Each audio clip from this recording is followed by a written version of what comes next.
This morning I'm going to start off by reading a story. When Maria and I got married, our pastor at the time gave us this devotional, this couple's devotional from when we first got married.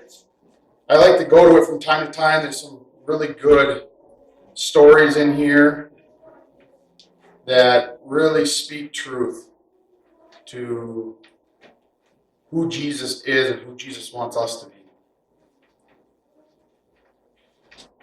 This is from an article out of the Denver Post. It says, out of the sun, packed in a diamond formation and flying as one that day, the Minutemen dove at nearly the speed of sound towards a tiny emerald patch on Ohio's unwrinkled crazy quilt below. It was a little after 9 in the morning on June 7th, 1958. The destination of the Air National Guard's Jet Precision Team was the famed Wright-Patterson Air Force Base just outside of Dayton. On the ground, thousands of faces looked upward at Colonel Walt Williams, leader of the Denver-based team, gauged at a high-speed pullout. For the Minutemen pilots, Colonel Williams, Captain Bob Cherry, Lieutenant Bob Odell, Captain John Ferrier, and Major Win Coomer, the maneuver was routine, for they had given their show hundreds of times before millions of people. Low across the fresh green grass, the jet stream streaked, far ahead of the noise of the plane's own screaming engines. Judging his pull-up, Colonel Williams pressed the microphone button on the top of his throttle. Smoke on now. The diamond of planes pulled straight up into the turquoise sky, a brush tail of white smoke pluming out behind. The crowd gasped as the four ships suddenly split apart, rolling to the 4 points of a compass and leaving a beautiful smoky in the heavens. This was the Minutemen's famed flower burst maneuver. For a minute, the crowd relaxed, gazed at the beauty of the huge white flower that had grown from the lush Ohio grasslands to fill the great bowl of sky. Out on the end of his stream of the flower, Colonel Williams turned his hard, cut off the smoke, and dropped the nose of his F-86 to pick up speed for the low-altitude crossover maneuver. Then glancing back over his shoulder, he froze in terror. Far across the sky to the east, John Ferrier's plane was rolling. He was in trouble, and his plane was headed right for the small town of Fairborn on the edge of Patterson Field. In a moment, the lovely morning turned to horror. Everyone saw, everyone understood. One of the planes was out of control. Steering his jet in the direction of the crippled plane to race after it, Williams radioed urgently, "Bail out, John. Get out of there." Ferrier still had plenty of time and room to eject safely. Twice more, Williams issued the command, "Bail out, Johnny, bail out." Each time, Williams was answered only by a blip of smoke. He understood immediately. John Ferrier couldn't reach the mic button on the throttle because both hands were tugging on the control stick, locking it in a full throw right. But the smoke button was on the stick, so he was answering the only way he could, squeezing it to tell Walt he thought he could keep his plane under control enough to avoid crashing into the houses of Fairborn. Suddenly, a terrible explosion shook the earth. Then came a haunting silence. Walt Williams continued to call out on the radio, "Johnny, are you there? Captain, answer me." No response. Major Win Coomer had flown with Ferrier for years, both in the Air National Guard and the United Airlines, and who had served a combat tour with him in Korea, was the first Minuteman to land. He raced to the crash scene hoping to find his friend alive. Instead, he found a neighborhood in shock from the awful thing that just happened. Captain John T. Ferrier's Saberjet had hit the ground midway between four houses in the backyard garden. It was the only place where he could have crashed without killing people. The explosion had knocked a woman and several children to the ground, but no one had been hurt. with the exception of John Ferrier, who had been killed instantly. A steady stream of people began coming to Kermer as he stood in his flying suit beside the smoky, gaping hole in the ground where his best friend had just died. A bunch of us were standing there watching the show. An elderly man said in tears in his eyes told Kermer. The pilot started to roll. He was headed straight for us. For a second, we looked right at each other. He then pulled up right over us and put it in there. In the deep humility, the old man whispered, he died for us.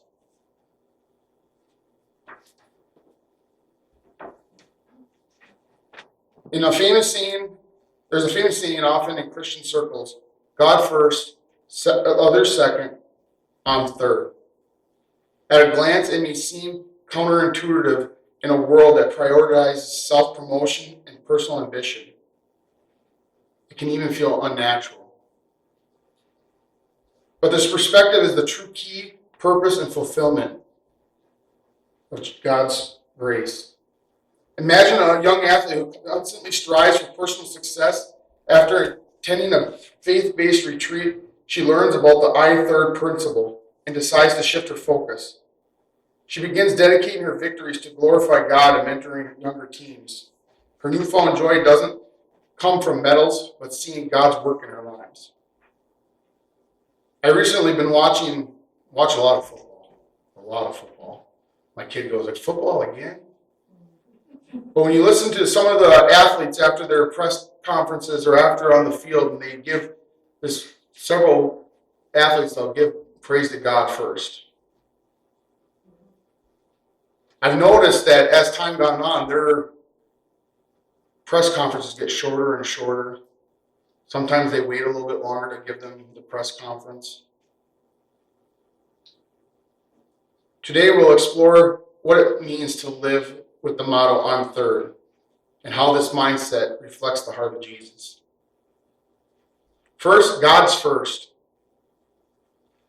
Matthew 22:37, love the Lord your God with all your heart and with all your soul, with all your mind. Placing God first means aligning our priorities with his priorities. It means seeking his kingdom above all else. And trusting him with our plans and desires. When we make God the foundation of our lives, everything else falls into place. JJ and Steven, cute little boys. Once in a while, I'll goof around with them and I'll say, who's the best dad in the world? And no matter what the topic is, who's the best person, who's the best, they always will put God first. They say, Dad, you're a close second. But it's that childlike mindset that we all need to have. It's very simplistic to just put God first above everything, but it's easier said than it is done. As adults, we get caught up in our lives and how busy things are, and we forget that sometimes we just need to slow down and put God up ahead of everything else. Picture a man navigating through a dense forest using a compass. If his compass is properly aligned to true north, he can find his way out, even though the thickest trees are ahead of him. But if the compass is misaligned, he'll stray off course. God is our true north. When we align our lives with him, we can navigate life's challenges with confidence and clarity. I remember being in the woods all the time and being a guy, I think I know best and I don't need to listen to my compass a lot of times. But it's amazing how just a little bit off, how far out we can come. I remember last year taking Alex out to the deer stand, getting up in the deer stand and it's dark and I'm going to walk back to the house. And I think I know where I'm going. I know the trail. I don't need my phone. Next thing I know, I'm a quarter mile out coming out of the woods. In law enforcement, we have a saying that you aim small, you miss small. You aim big, you miss big. And it's amazing how when you're practicing shooting, hunting, whatever, the closer you are to your target, the easier it is to keep on line. The further back you get, the further distance you put between yourself and your target, how much, just a fraction of an inch you can miss your target. It could be a fraction of an inch here, close up, miss your target altogether the further you're away. We need to keep our target on Jesus and keep him close. Imagine starting each day with prayer and scripture reading. By dedicating the first moments of your day to God, you set the tone for the rest of your activities. Here's my tip. When we got the daily breads back there, here's my little plug. I just put them out there this morning. Yep. And it's showing them, find something that fits you, but that will help you draw closer to God. It could be your phone. Our phones have the Bible app. There's reading plans on there. Find something to put God first at the beginning of your day. I know how hard it is. I get up, I will tell you, if I got to be to work at 6 o'clock, sometimes I'm not getting out of bed till 5:40 in the morning. And I still got to put my uniform on and start my car, get my dog ready. I love my sleep, and I am not a morning person. But it makes a difference. Maria could tell a difference. I could tell a difference in Maria when she has time to pray in the morning and when she doesn't.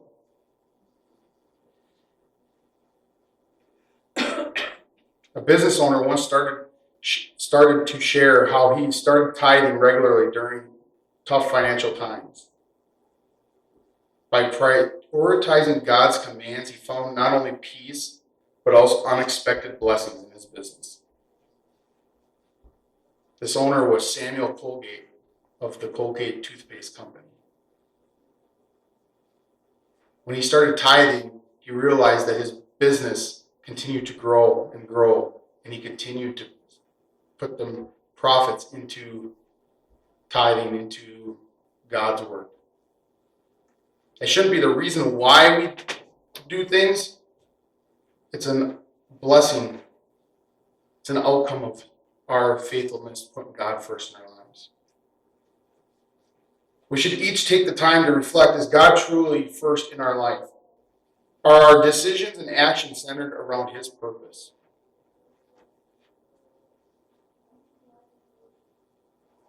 Second, putting others first or before us. Philippians 2:3-4 says, do nothing out of selfish ambition or vain conceit. Rather, in humility, value others above yourselves, not looking for your own interests, but each of you to the interest of others.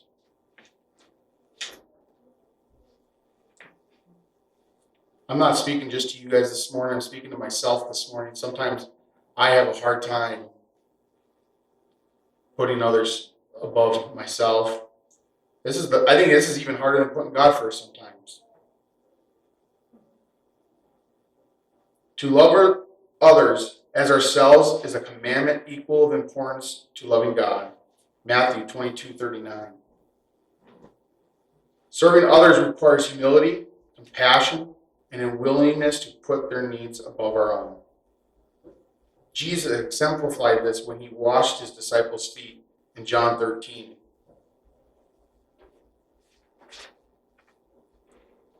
I'm sure we can all think about a neighbor or a friend who is always available to us. Whether it's lending a tool, watching your kids, or simply listening when you're having a rough day. They may not seek recognition, but their kindness leaves a lasting impact. I'm sure we all can think of someone that reminds us of this in our lives. Whether it's Pastor, most of us will probably point to Pastor Julie when she's there for us.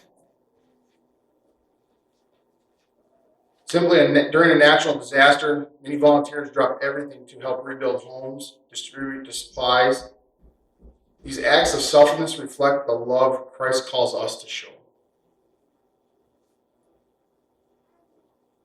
I've seen it many times, not only in this church, but in other churches we've been a part of, when a family's going through a hard time, making meals for them. Stopping by, dropping off supplies for those that can't get out on their own anymore. Consider a teacher who stays late to tutor struggling students. These actions may not gain public recognition, but they show Christ-like love. Might seem simple or not important to us, but it might mean the world to someone else. Our crazy kid teachers, being able to just listen to our students and letting them share those moments like you shared this morning with their learning scripture.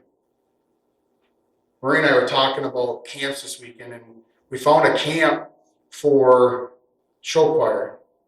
I had heard about it from some people at work, and I'm like, man, this is where we need to send Nate. We need to send Nate and Alyssa to this. And Maria looked it up, and it's $900 a person. I said, never mind, they don't need to go to that. But then we compared it to Bible camp and the price. I remember when we started sending kids when we were in Washburn, when we started having my brother when he was just young and sending kids to camp. Camp was $100. And now it's $200 and something per kid. What is it this year? Do you know?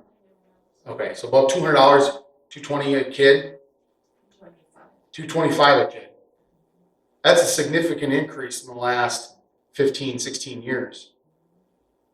And granted, with food prices, I understand that, but the value of that from a church standpoint, Sarah puts on fundraisers to send kids. It's invaluable to send our kids to camp. We might not see the impact 5, 10 years from, or right now, but 5, 10 years ago, a kid they might come back and bear fruit 10 years from now. Nate's best friend goes to camp. He doesn't go to church really, but he went to camp last year. He's already talking about going to camp this year. We don't know what that'll bring, and that's not up for us. That's for God to decide.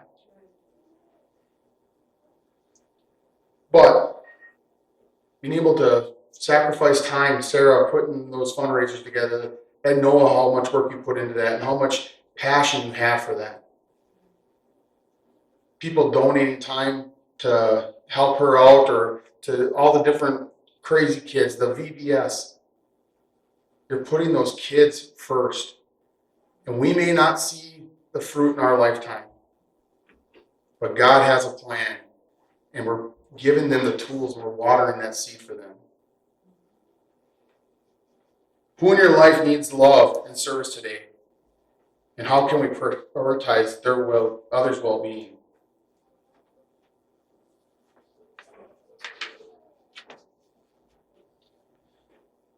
I'm third. Mark 9:35 says, anyone who wants to be first must be the very last and the servant of all.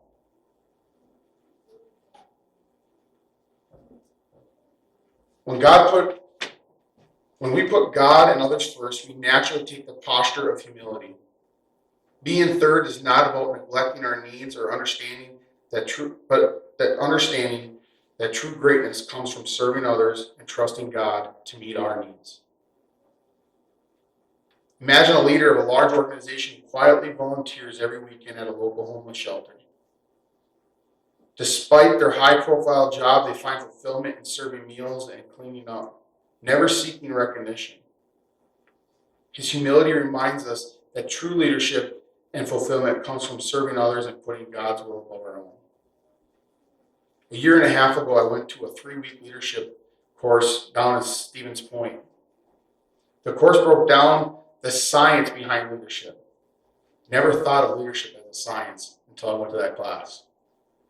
I began to understand why certain people felt neglected, felt rejected by previous administrations within my job, why they had a hard time trusting others. I could trace it all back to different points in their career just by going through this course. But one of the core principles that I took from that was a principle of a good leader is that they are also a good follower. Putting others ahead of us naturally puts us behind in a line, but that doesn't mean we're any less important.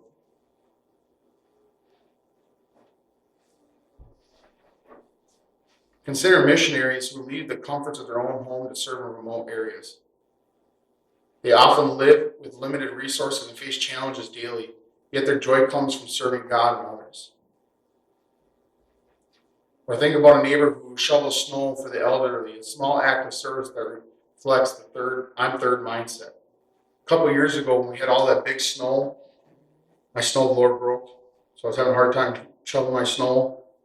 So on one day my kid calls me and says, Dad, there's a tractor in our driveway. There's a tractor in our driveway. What are they doing in our driveway?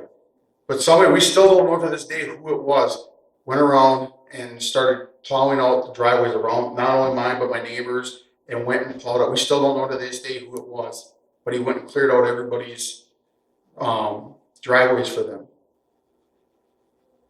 He wasn't looking for recognition, wasn't looking for money, wasn't looking for anything, but just went around and served others.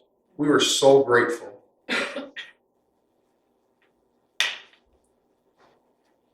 How can adopting the I'm third mindset transform our perspective on life and relationships?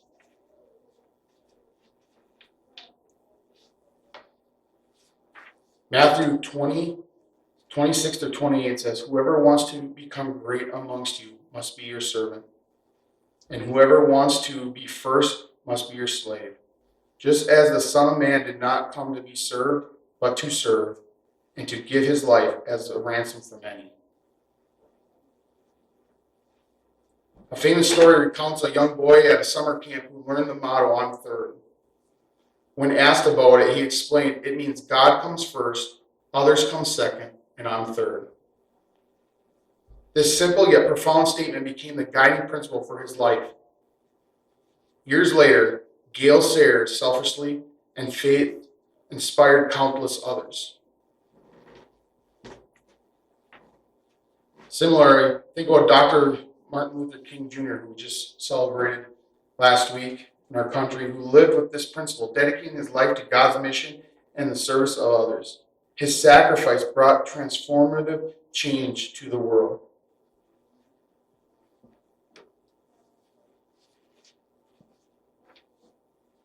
There's 3 things I want you to think about that we can start today. Pray daily.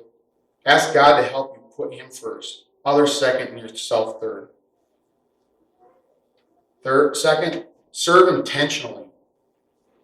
Look for opportunities to serve around you, whether through acts of kindness, words of encouragement, or meeting practical needs. When we serve intentionally on a regular basis, it becomes more than just obligation, but it becomes a habit. It becomes second nature. And if you speak to Maria, I'm sure she has all sorts of volunteer opportunities, needs help all the time. And then trust completely. Trust God will take care of you as you focus on loving him and serving others. A man struggling with job loss chose to help others by mentoring young professionals. His faith in God's provision brought him unexpected opportunities.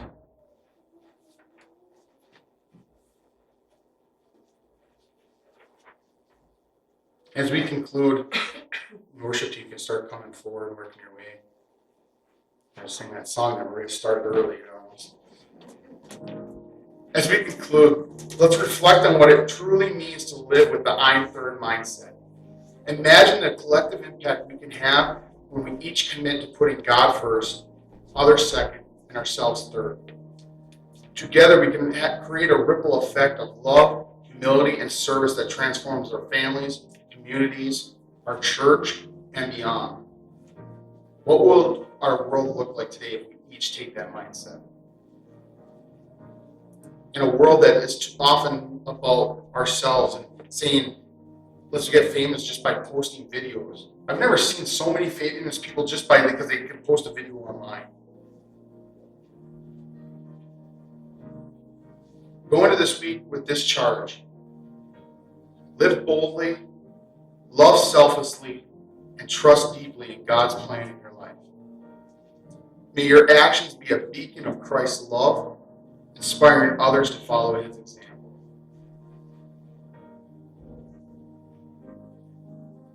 I don't think he's going to join us for this song.